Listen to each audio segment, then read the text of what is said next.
It is officially this morning, former governor of New Hampshire, my governor, Governor Sununu. Yesterday's news.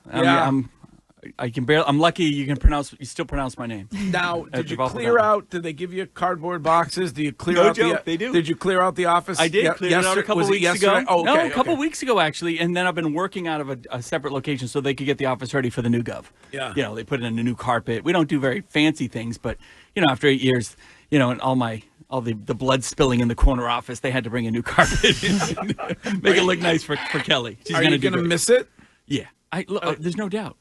I'm only 50 years old. I've been governor 8 years. It's unquestionable that this will be the greatest job I've ever had. The hardest job, most stressful job, but most fulfilling job. And that's weird at 50 because I still feel like I got 30, 40 years in me. Yeah. Well, how about your kids, though? I mean, 8 years is a long time. I don't know how old your kids are, but when 20, 18, and 11, and they are very excited that it's all done. So, like, my little guy was 4 when I was sworn into office, so he hasn't really known me as not governors, but they're all excited that it gets a little more normal and maybe get a bigger paycheck. Maybe the Christmas presents will get a little bigger under the tree next year. I don't know. I'll tell you what, shots fired by your replacement yesterday, Kelly Ayotte, came right at Massachusetts during her speech. And rightly so, yeah. And rightly so? Yeah, look, Massachusetts and Boston need to be strong, and we want them to be great. But where the dichotomy between the two states right now has never been bigger. The gap has never been bigger. So we talk about Massachusetts a lot in New Hampshire because it's like, policy matters. Don't screw this up. Don't take our success for granted.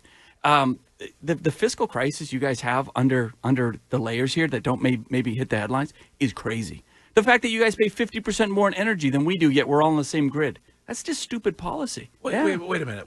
I could go on. I could get a long New Balance. How about across the street? You have this amazing New Balance. Okay. Right? Where are they building their new factories? None in Massachusetts. They're all going to New Hampshire. Nobody will invest here between your mayor and your governor. That just and I think Maura was dealt a bad hand, but I think your mayor's a complete fool. She's anti-business. She doesn't want people to make money and be profitable and create jobs. So all the businesses are leaving. Wow. Yeah. Why are you losing population, but we're gaining population? Why do we end up, and this is interesting, it's kind of interesting in light of what's going on in California, why are we paying 50% more for our energy? Because you guys create policies based on this environmental stuff, based on politics, as opposed to, I always look at when we pass a law, what's going to happen to the ratepayer? What's going to happen to the person that turns on the light? What happens to the bill? Is it going to go down or up? If it goes up, we got a real problem. There's no sense of that here. Wow. So we're all part of the same grid. Right. And we have to actually fight with Massachusetts constantly to make sure that we're not paying for your legislation, right? So it's all in New England's tied together, but we all have different rates because of the politics. And look, if you're on a fixed income, if you're elderly, you got to, like rich people of Boston can afford the high rates when they turn on the lights, but an elderly person can't. Why should their bill go from $150 to $225 a month or whatever it is? So little crap like that does matter. So all Kelly was doing yesterday was saying, hey, don't take success for granted. You got to work hard. We got to be disciplined. We don't have taxes. They do, right? Why do they have taxes? Because they have to draw more money out of more people because of all the waste they have. We don't want to have that waste here. So, I don't want to get into it too much, but it's her slogan for her campaign was it's New Hampshire, don't mass it up.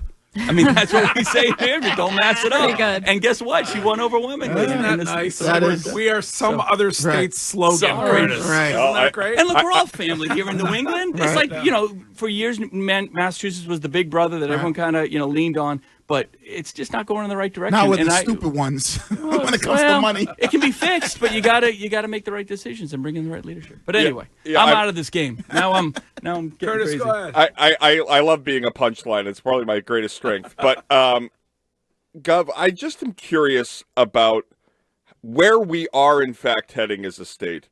City of Boston real estate taxes, mine went up 30% from the last time I had it. It's a simple math equation where if you're losing residents, you have to charge the people that stay more to get the same income. Is there any way this turns around? Is there any normalcy? Are people like what can people do? So I'm not saying it's all about the politicians, but when you elect good people and not just the governor, but you need a legislature that says, okay, we need some fiscal discipline here because we're not getting the results. Businesses are leaving. People are leaving. Your population actually increased. It's number 4 when it comes to states where people are leaving to go elsewhere. Yes, but you're one of the highest. Your population increased. You know why? Because you took 250,000 migrants in the past 4 years. That's doubling the size of Worcester, guys, just with migrants, and they all cost money. So you're increasing population for the wrong reasons and putting a lot of burden. And again, rich people can handle it, but middle income people can't, and they can't. And their kids can't live here. That sucks. Yeah. There's a housing crisis everywhere in New Hampshire too. You know, we own that, but people want to move there. We have an influx of a migration influx into New Hampshire as opposed to out. So you just want to always be trending in the right direction and make sure that you're not just playing politics to get reelected. Who cares about getting reelected? If you do the right thing, you'll get reelected, right? Running a state as you did for 8 years, when you look at, and we were talking about this during the news, and I don't know enough about it, so maybe you do. When you look at California and the unavailability of water, what is so here's again, is it Gavin Newsom's fault that there's actually no water in that moment? Not really, but this isn't the first time this happened. So when the first wildfires were really going crazy 6-8 years ago, and they've had major ones every other year for a while, he should have created a system that said, okay, every year, every locality is going to do an asset management. Do you have water? Are your hydrants working? Do you have trucks? Do you have people, employees? You're going to report that up to the state, and then where there's gaps, we'll help you fill. There's no checks and balance, right? And that's what a governor, that's what leadership is supposed to do, make sure all the cities and towns, he doesn't run the cities and towns, he doesn't put the water in the hydrants, but it's his job to make sure that the system is functionally working. There's no question about that. But he's off worrying about how he's going to run for president. So, yeah, it's really bad management up and down the line. And you guys talked about all the water that was being dumped into the ocean. Yeah. Because for 20 years, while they had droughts, they didn't build storage capacity. They could have been storing that water. They could have created reservoirs, but they're worrying about the smelt. They're worrying about this. When you're in a fiscal crisis, there's no money to build a storage capacity. Yeah. So manage your fiscal house so when a crisis hits, you can react. But also, shouldn't he have kept Karen Bass in line when it comes to cutting the budget of the fire department? He can't. The governor can't do that. Okay. Right? That's a city thing. The voters should, and the fire department should have, and all that. But again, it's more. I really think from a statewide perspective, because by the way, whether this happened in L.A. or one of the other southern counties, it was likely they're not the only ones without water. Right? It's really a Southern California crisis that hasn't been managed in the name of environmental protection and all this other stuff. And we want to protect the environment. I'm an environmental engineer, went to MIT, and I care very much about that. But you got to have, you got to look at both sides of the equation. And they knew these fires were coming because they have come and come. I mean, they lost 100 people in the last major fire a few years ago. Yeah. And you think that wouldn't have been a wake-up call about or forest management? Get the scrub brush out, all the dead stuff out, manage your forest. We do that here, and for whatever reason they don't. And what's the answer when that poor woman was, confronting him? And that's a tough position for Gavin. I get it. Yeah. When someone's that emotional. Would you have reacted differently? Let me call the president and see what he can do. That's the dumbest thing you could ever say to someone. Like it's not your job. In the beginning, he actually said, I'm on the phone. Oh, he won't pick up my call. Right. Gavin Newsom, Biden won't pick up your call. Yeah. I get maybe Biden can't find the phone. Yeah. He just hears it ringing. Well, then he said there was no service out there. It's so just maybe that's what it was. It's nonsense. And so he doesn't know how to handle those things very well. And Gavin and I don't really see eye to eye either. Yeah. What are you gonna do now? Now that make you're money, and I'm not make money. Yeah, private equity, right? So all your rich private equity guys in downtown Boston listening, you want us to help you get a job? No, we can do that. Well, I'm actually allowed to actually look for that now. You have all these rich friends. You can get me something, right? I don't want to get involved. He is a rich friend, really. But we probably have somebody listening right now. So you want to go? I'm looking. I'll probably do a breadbasket of things. I'm going to get involved with private equity. I'll probably sit on some boards and help some companies and then get media. I guarantee you there's a private equity person listening right now who would give you an interview. Please call. We'll set it up. Yeah. All right, go ahead. What else? John Curtis. No, look, I mean, there'll be a variety of things that I'm looking to do. I have to keep my political itch scratched, so to say. So I'll probably be in the media in some form. I'm talking to a bunch of folks have come to me and asked me to do shows or something like that. So that's interesting. What do you think? What do you think about this? Joy in Sununu, MSNBC. Start a podcast. Everyone's starting a podcast. Would it be CNN that you would go to? No. Like I'm talking to everybody. It could be CNN, but I'm talking to everybody. Everybody's kind of coming in and talking, and that probably won't happen for a few months. But I like that. I like being out there. I'll be on Fox later today. I'll be on CNN a little bit this week. I'll just do that for free for a while, until I really land somewhere and do something I love. Would you ever run for president? Not planning on it. Not planning on running. I mean, look, I'm only 50, right? So definitely not planning in the next 5 or 10 years of running or anything like that. But I'll be helpful. Yeah. I've been working with the Trump administration a little bit, giving them some ideas and helping them. Or Jeez, when the first of the nation primary comes back, you were famously on record. You weren't a Trump guy. Yeah. Well, I was a big Nikki Haley guy. Now yes. you changed your mind that he's now that he's the president. I still think Nikki would have been a far better candidate. I mean, I think he was the 12th best candidate out of 12, but far better than Kamala, of course. Elections are about choices. I mean, at the end of the day, you got to vote for someone, and Kamala was obviously going to be a disaster. Was it interesting to you? I know you were at the inauguration of your successor yesterday, but was it interesting to you? Courtney brought it up as her lead this morning at 6:40 or whenever we got to him about President Trump and Obama. And President Obama looking very jovial and having fun and chatting at Jimmy Carter's funeral. Yeah, well, if I don't mean to be the insider, but from my perspective, not surprising at all. I mean, the presidents for the most part get along. The governors get along, right? They've been there. It's if you're at that level and you're holding grudges, I mean, there's something really, really wrong. Okay. Clearly, Biden and Kamala have when they're out on the frostier than the casket, as they said yesterday. Yeah, right? what was that about? They hate each other. They hate. I don't think they've liked each other for 18 months. Yeah. And I don't mind telling. I'm not governor anymore, so I'll just tell you. I think Jill Biden has always despised Kamala for what Kamala did to Joe. The 2019 debate. Yeah, that's right. Yeah, that's right. In the original debate, when Kamala was basically calling Joe Biden a racist and misogynist and all that sort of thing, I don't think Jill ever forgave her for that. He brought Kamala on board for political reasons, for the woke reasons, if you will. Definitely not for the experience, because she had no experience. And she turned out to be a disastrous candidate after she pushed him out. So there's some, and I think Biden is also they're still pretty upset with the Obamas, frankly, because Obama and Pelosi made that call to push him out of the race. And that's going to be the poor guy's legacy, that he was pushed. It wasn't even given a shot to defend himself. She was like the Mayo of the politics world. No experience. There you go. Gerard Mayo, yeah. I'm pro Gerard, by the way. You are? Yeah, look, I'm a Kraft boy, as a lot of people know. I love the Krafts. I think what they've done over the last 30 years is amazing. I love Jonathan. But you don't fire a coach in the first year. There you go. Because the worst thing about it is to these long interviews. Why was that interview 5 hours with Vrabel? Because if I'm Vrabel, I'm like, okay, you can't do to me what happened to him, because Belichick had a crappy record. Mayo had a crappy record. It's the talent on the field more than anything. Wolf is the problem. I have no question. No, there's no doubt about that. So, I think the point you guys were making this morning, if you're coming in, if I were coming in as governor and I can't bring my team in, it's not going to work. Right? Yeah. So Vrabel has to come in and say, we're cleaning house and structurally building for the long term. Yeah. As long as you're revealing secrets, what's going on with the drones? Oh, that was good. I was just going to ask I need to know. It's none of your business. No. Honestly, I've talked to Phil Murphy, governor of New Jersey, when they were all coming over. We're not being told. It's the feds.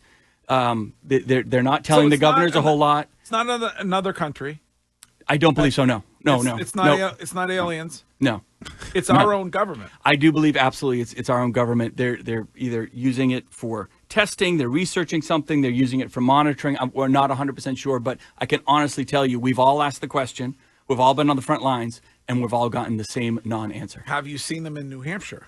Not really. No. Okay. Really. Nothing that couldn't be explained or followed up. Governor, let me ask this question, because you were talking about what the governor of California didn't do and how you'd fix things. And it seems like even when we talk to Governor Haley, like, it seems like you guys are very smart people. There's a lot of common sense. You say all these things. But why is it that they don't then do them? Okay, so a lot of folks focus on the politics of a situation, not on the operations. If you're a congressman or a senator, you can do policy and where we should put some funding, but you don't have to create anything. You don't have to operate. Governors have to operate. They have to be 24/7, emergency management on top of it. And you have to create systems of accountability. So like I said, Gavin's job is not to put out the fire, but to ensure that the systems are in place so if the crisis happens. And there's 1,000 things, other crises that could happen that we're not talking about today, that he also has to manage. So you'd like to hope that that's there. Why don't they do it? They have such big teams. They're probably shielded, especially in a place like California, through such layers of bureaucracy, even here in Massachusetts. I mean, the layers of staff you have to go through to get anything done here. So they shield themselves, and the inner circle is more concerned about politics than the outer circle, which is worried about operations, but can never get to the decision maker. But you would think the big things like water crisis, like you talked about, in California, where there's been a history of wildfires, whether it's in Florida, This isn't hard stuff, when man. it's in Florida, it comes to hurricanes, you would think like here with the housing and the cost of living, and when it costs to buy a house or rent, you would think like those big things, they would say, okay, let's fix those problems. And look, let's look at examples that work. Look, let's give DeSantis credit. When that hurricane hit and that bridge went down, right, I think it was in 22, they said it would take 18 months to put that island back together. In 2 weeks, he had a bridge up and going. So it can work if you have the right mentality and you surround yourself with operational people. And as the governor, you got to be on the ground, not on the ground getting your picture taken, but like on the ground talking to the actual firefighter that is holding the hose. And there's a great corollary to this and the Patriots, where I think the Patriots became politicians in the absence of Bill Belichick, and were very interested in getting praise for doing things instead of simply concerning themselves with winning or succeeding in a crisis, because nothing else matters. If you win, people will love you. If you don't win, nobody cares how you hired your coach. So can I take a different tact on that? And I might be wrong. I think the Krafts are such fans. I've sat in that box with them many times. Jonathan Kraft and Robert Kraft yell at the field like anybody. I love that, by the way. They get ticked off at play calls. They get so excited on every touchdown. I mean, there's a lot of emotion there. So as fans, we're reactionary, and especially being from Boston. You're not winning, change the team, right? Look at what the Bruins did, for God's sakes. The guy had 120 wins, 40 losses, and he was out after 20 games. And it's because Wyman couldn't stop a goal. So. I just think they're actually fans, and we're a little bit reactionary in this point that, we better do something to get the fans on board to sell some tickets because we need something changed today. And as opposed to going back and being like, hey, remember in the summer we said it was a rebuilding year? Yeah. The over-under on wins was 4.5 on DraftKings. And so from that respect, and there's not a lot of talent there, the drafted talent isn't panning out over the past few years. So I think they were, this is just my take, I think the Krafts were a little more reactionary in this, as a fan in this case, than really strategic about it. Well, I'm sad that I love them. I'm sad that we have to say goodbye. But do we? I mean, well, never say goodbye. The beer chug will live on when it comes to my memories of things that have happened on this show. The beer chug that followed the 17 shots of Corvus vodka with Tylaw. That beer chug happens at 6 in the morning. We are going to be in New Hampshire for the next snow show, which is January 24th at Loon Mountain. I'll be there. Whether you want me or not. Yes. We're going to be at South Peak. Pull up. Could we do one? Could we pour one out for your governorship? Could we do one final? If you want to keep it to one, sure. I'll probably hang out with a few more. Several beers. I mean, it is dry January. I don't know if is January 24th okay? That's how you're yeah. good. You've made it. Are you doing dry January? Yeah, I'm doing dry January. You are. It's going pretty good. I mean, I'm only 8 days in, but I feel pretty good. Now, have you lost any weight? No. Oh. No, I've gained. No. That's true. Somehow he's not drinking, and he tells us he's having cranberry walnut salads. I'm eating my feelings.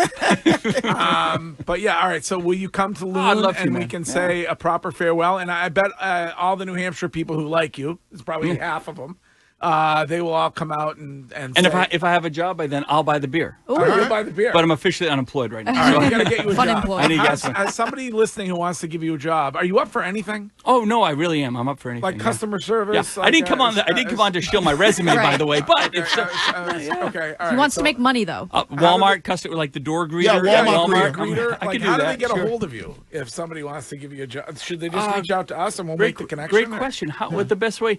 Do I give out an email or cell phone here on the air? No, probably not. But although cell phones, I think on the air. They can reach out to us if somebody wants to hire I'm not a hard guy to find. You got a LinkedIn. Drive to New Hampshire, put down your car window, yell, "Hey, Sununu," and I'll probably pop up within about 20, 30 minutes. Well, So listen, you were I'll always great to us here. We had a lot of fun. I will say that there aren't many governors, and maybe there's not a single other one who would do 17 shots of Corvus with us and then beer chug the next day. Especially when Ty Law's looking at you going, can I tell you a quick Ty Law story? Yeah. So he calls me. I love him. I love Ty Law, and I really enjoy Corvus, by the way. Okay, I now really say do. what you really want to say. He calls. He's like, so would the state of New Hampshire buy 500 cases of Corvus? And I'm like, I don't know about that, Todd. We run the liquor stores, but I don't know. Is that a lot? I can't tell. So I called my guys. I said, is that a lot? They said, we've never bought 500 cases of anything. But they said the sales are going great, by the way. They said, if he's just patient, we're selling. It's getting bigger every day. But 500 cases. You wanted me to buy 500 cases. It's a bit much up front. Well, he's a Hall of Famer. Yeah. I mean, really. How many bottles in a case? But it's Ty-Law, so Like 6? So needless to say, my garage right now is filled to the brim of case of Corvus vodka. There you go. It's a side hustle. Sell those, sell those like, on the corner or something, Make you a little bit of money. You're the best. Thank you, guys. You will always be my governor. I appreciate it. That At least is- I'm somebody's. Former Governor Sununu